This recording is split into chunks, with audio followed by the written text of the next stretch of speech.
See, feel like it was a movie. Hey, what's up, y'all? Got another one from Creepshow 2.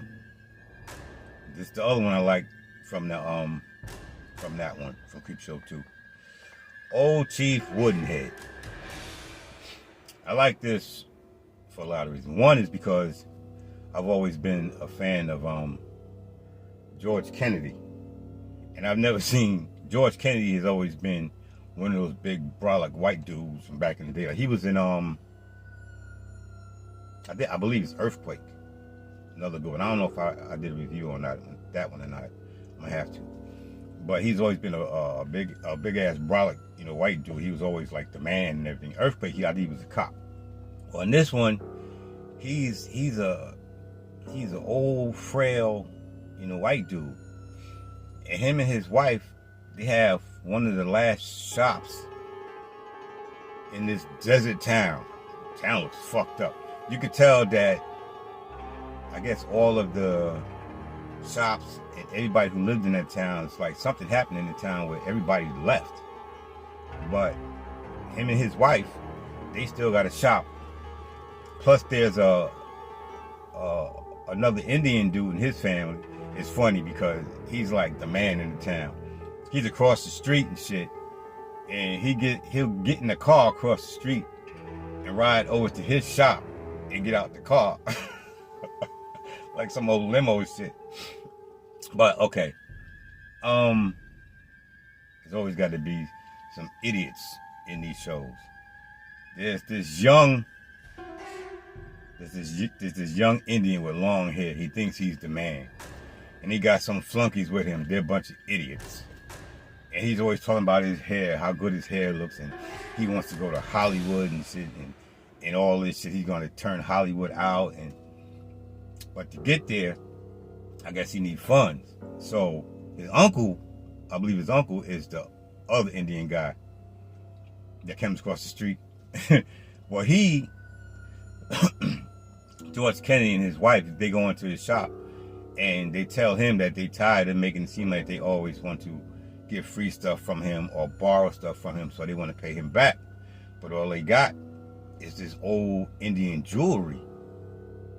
In the picture, you can't tell. I guess I would have to be an Indian or of them that ilk to understand the value of that. Because to me, it just looked like old jewelry. But I guess it's a lot of money. I guess it means a lot to the tribe. So they want to go.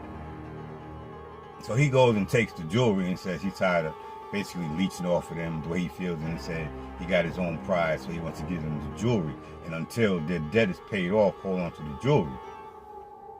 So George Kennedy and his wife first, they're like, no. And his wife is a pain in the ass for this too, but I understand why she was doing it.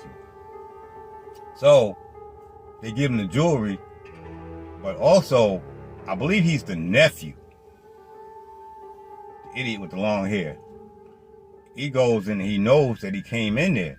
So he wants to take that jewelry so he can take it and go to Hollywood and shit. So he goes in. You got to see the episode, because I don't know if I'll be able to put a video in. I'll just be able to put pictures in. He goes in there with his idiot friends and a fucking shotgun, and he fucks up the place and do what he want to do. And they wind up killing George Kennedy and his wife. All this time, there's a wooden Indian outside. And George Kennedy goes out there and makes sure that he corrects his makeup to make sure he got his war stuff on his face and everything. So he kills them. So the kid and his friend kills them. So then the wooden Indian, and you can tell watching it that there's really somebody under that makeup because it moves a little bit. Basically, the Indian takes revenge. I don't know if you young people ever heard of the term scalping. That's when the Indians used to scalp, I guess, Americans. They used to take their hair and their skin. Well, this Indian takes revenge in the most gratifying way.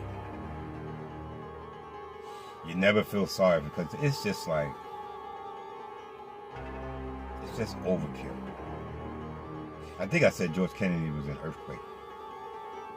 One of the movies. But yeah, anyway. So, and it's just the way they do it, and it just makes you feel so bad.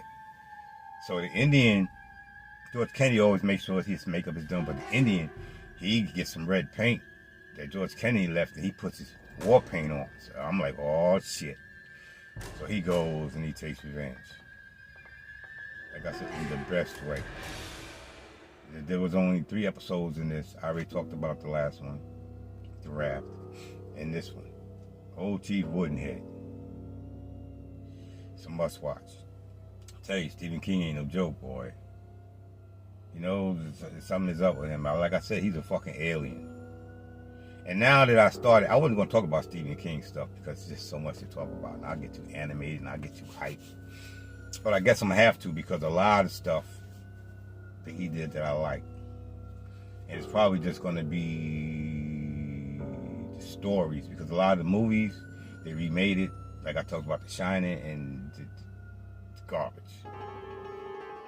The only reason why it to me made money because Jack Nicholson started it. But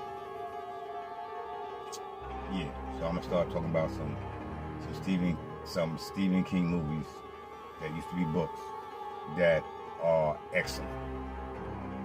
And this one is good. And this is Creepshow 2.